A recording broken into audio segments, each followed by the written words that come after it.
Hey guys, it's Hunter. Welcome back to another video. So, Ibanez fired the first salvo, and PRS responded with a volley of their own. They just dropped some 2023 lineup announcements. They've got some absolute bangers, so let's take a closer look. Now, the biggest talking point, besides the new signatures, which we'll talk about in a second, is that they finally dropped SE McCartys. And if you're not too familiar with PRS and you're just like, well, these look like normal SE guitars, let me explain. This has been a huge gap in the SE line because an essential part of the PRS lineup since 1994 has been the McCarty series. The name pays homage to Ted McCarty, former Gibson president, during their quote-unquote golden years, and by that I mean think 59 burst Les Paul. He and Paul Reed Smith had a strong relationship, even becoming Paul's mentor. And so in 1994, PRS introduced the first McCarty series guitars. The specs, the vibe, they're directly inspired by those golden year guitars. They've got a thicker neck and body compared to the more modern focused custom 24s.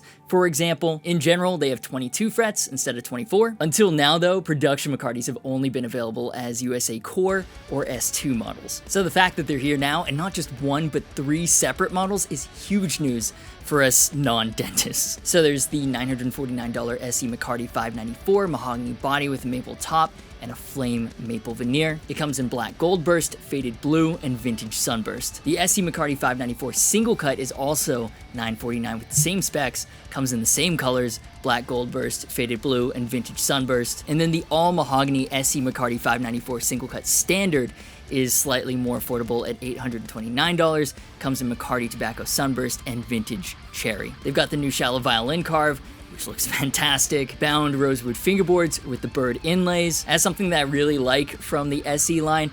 Other people have moved to Indian Laurel, Rosacer, PRS SE sticks with rosewood. And it's also classy, and I love PRS's take on the Tune-o-matic bridge and tailpiece with the flat, retro, futuristic vibe and the mix of nickel and brass parts. Each guitar comes with 5815 LTS pickups that are individually splittable. The 594 in the name, by the way, refers to the scale length 24.594 inches. And if that seems oddly super specific, that's actually because it was the scale length of a lot of those golden era Les Pauls. They were supposed to be 24 3/4 inches, but due to a Gibson mismeasurement, they came out 24.594 inches instead. Insert joke about the indomitable spirit of Gibson's quality control here. But to get closer to replicating that golden year magic, PRS adopted the spec for the McCarty 594s. And then while the standard doesn't have a flame maple top, the body has top binding. It arguably might even look better than the non-standard versions. All of them look great though. I'm especially partial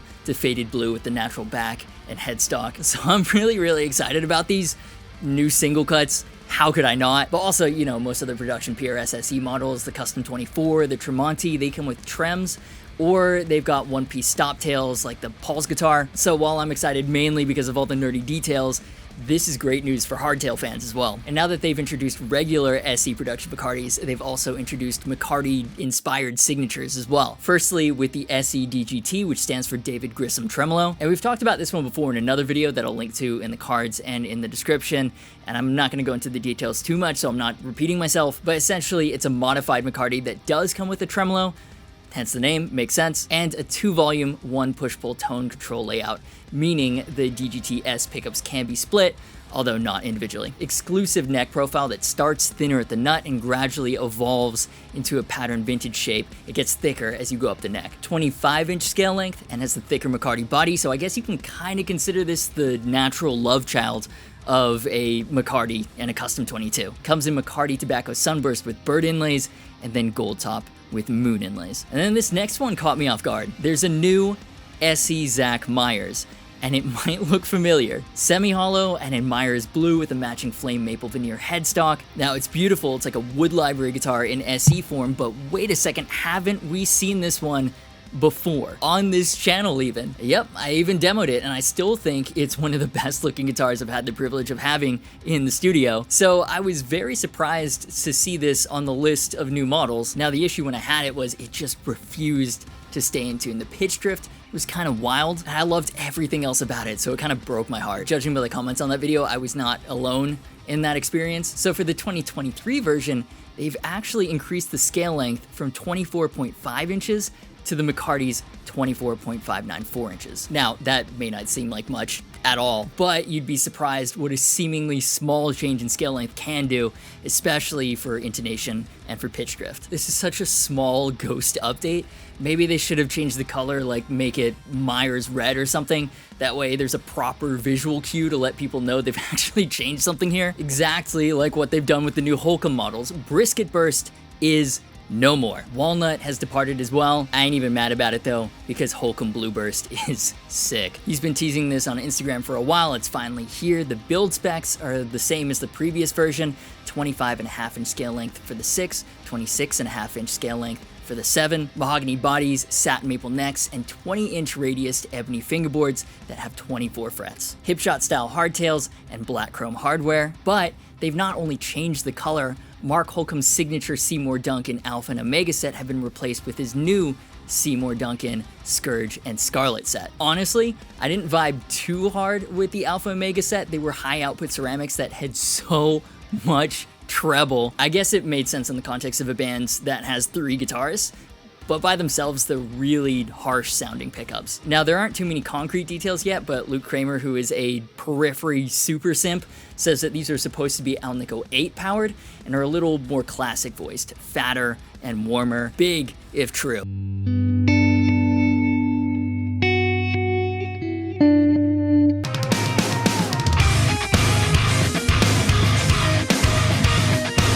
They sound great in the promo video, but we'll have to wait for Seymour Duncan to release official details to see how they compare to the Alpha Omega set. They look meaner with brushed black covers, more bare-knuckly, so there's that, I guess. But yeah, overall the guitar looks so good. I really want to see if I can get one of these on the channel this year. And the last new SE is a hollow body standard piezo in a color they're calling dog hair. Ebony fingerboard, bone nut, rosewood headstock veneer, so it is a very well spec'd guitar. It's $1,500, $100 less than the non-standard variant. Then happy 10th anniversary to the American S2 line. Cannot believe it's been that long already. In celebration, PRS have dropped 2 10th anniversary models, the Custom 24 and the McCarty 594 limited editions. These are basically upgraded versions of the regular S2 models. They have Cuban mahogany necks, colorful mother of pearl bird inlays instead of pearloid, and while normally S2s use the same import S branded pickups as the SEs, these have USA made pickups and electronics,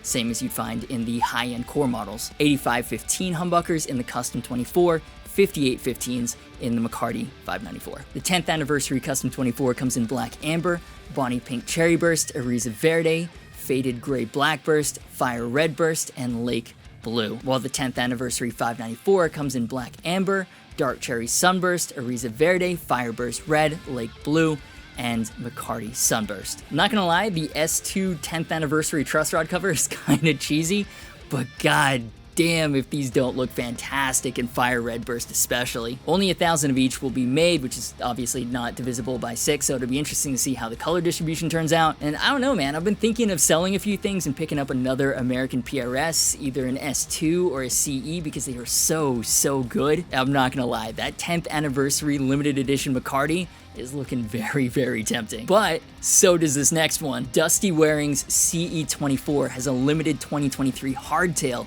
variant. This thing is so fucking cool. I'm actually just finishing up a demo of the normal CE24, which comes with the Floyd 1000, and that's really the one thing on the guitar that I'm not really a fan of. It's such a classy looking metal guitar. Satin flame top, maple fingerboard, blackbird inlays. Just like a lot of you though, sometimes I just can't be bothered with a floating trem. And pretty much since the original version came out years ago, fans have been begging for a hardtail version because floating trem or not is personal preference, and the rest of it is so sick. It's like the perfect blend of PRS and chug, and they finally done it. It's $100 less than the Floyd version. Other than that, the specs are exactly the same. It's a CE, so it's got a satin bolt-on neck, feels extra snappy, and doesn't cost as much as a core Custom 24. It's got Dustie Waring's signature Mojo Tone Tomahawk Gen 2 humbuckers, hilariously massive metal knurled control knobs. Comes in every color as the Floyd version, the original red Waring burst, black top, burnt amber smoke burst, faded blue smoke burst,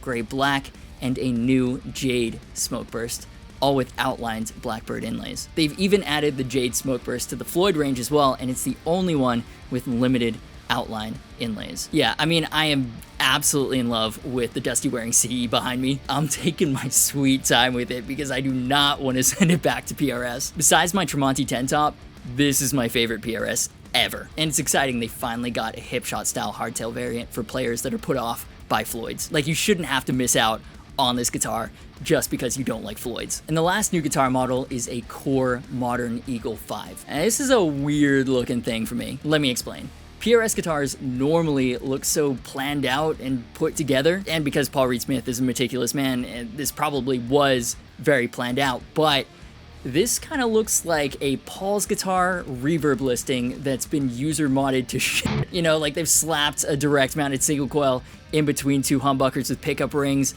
A couple of mini toggles for coil splitting have been drilled into the body randomly off to the side. In terms of sheer versatility, HSH with the ability to split each humbucker, this is a beast. Excellent studio guitar, no doubt. But I don't know, it just doesn't look quite right to me, especially for how much it costs. But since it's a Core, it comes in a whole range of colors. My favorites include Cobalt Smoke Burst, Purple Mist, and Charcoal Burst. So overall thoughts about this new lineup reveal. With PRS, it's always quality over quantity. Unlike, say, Ibanez or ESP, they don't overwhelm you with the torrent of new models. And understandably, last couple of years, supply chain being what it was, PRS did have cool new releases. The custom and standard 2408s come to mind, so do the SE Starla and the Mira, but this year's lineup, things must be getting back to normal because this has a strong focus. We have the super vintage inspired SE McCartys. For the first time, the McCarty has been an integral part of PRS's lineup for nearly 3 decades,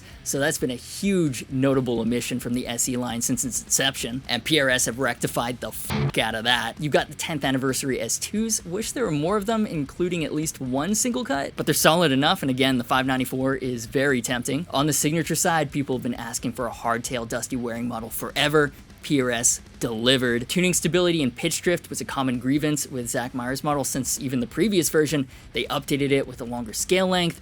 They updated Mark Holcomb's signature with new pickups. If I were a greedy man, which I kind of am, no Tremonti is a bit of a bummer. From what he said in interviews, that wacky double cut Explorer thing is never going into production no matter how many people ask for it, at least on the USA side. But man, his MT100 has been sounding so good on the last 2 Alter Bridge albums and on the last Tremonti album.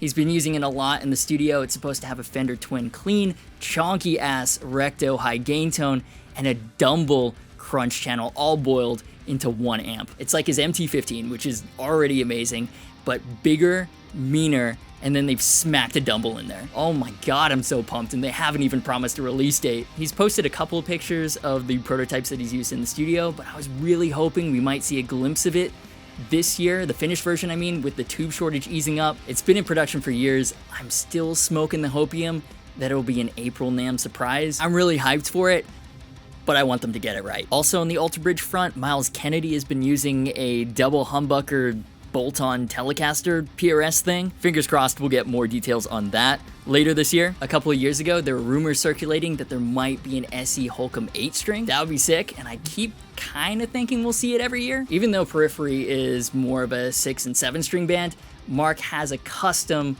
Core 8-string, which is too fucking sick. And any PRS 8-string would be cool, and especially an attainable production SE. I don't think anyone would have any complaints if they dropped an 8-string version. But that's the new PRS lineup for 2023 so far. Some of my thoughts. Here's where I'll throw it to you. What do you think of PRS's new reveals? Which ones are you excited about? Which ones do you want to see demos of on the channel? Is there anything that you were hoping for or expecting that you think PRS might realistically be keeping in reserve for April NAMM? Any and all thoughts, drop them down below. But that will do it for this video. If you enjoyed it, make sure you're subscribed. New year, new models are dropping thick and fast from the big brands. We're gonna talk about all of them. Also, make sure you've got notifications turned on, that way you know the minute a new video goes live. Massive shout out to the awesome patrons that make this and all the other content possible. If you want to support the channel as well, get bonus extras, link in the description. You can also join as a YouTube member or grab yourself some merch. That also really helps out. Social media, affiliate, and Discord server links are in the description. As always, thank you so much for watching. You've been awesome, and I will see you for the next video.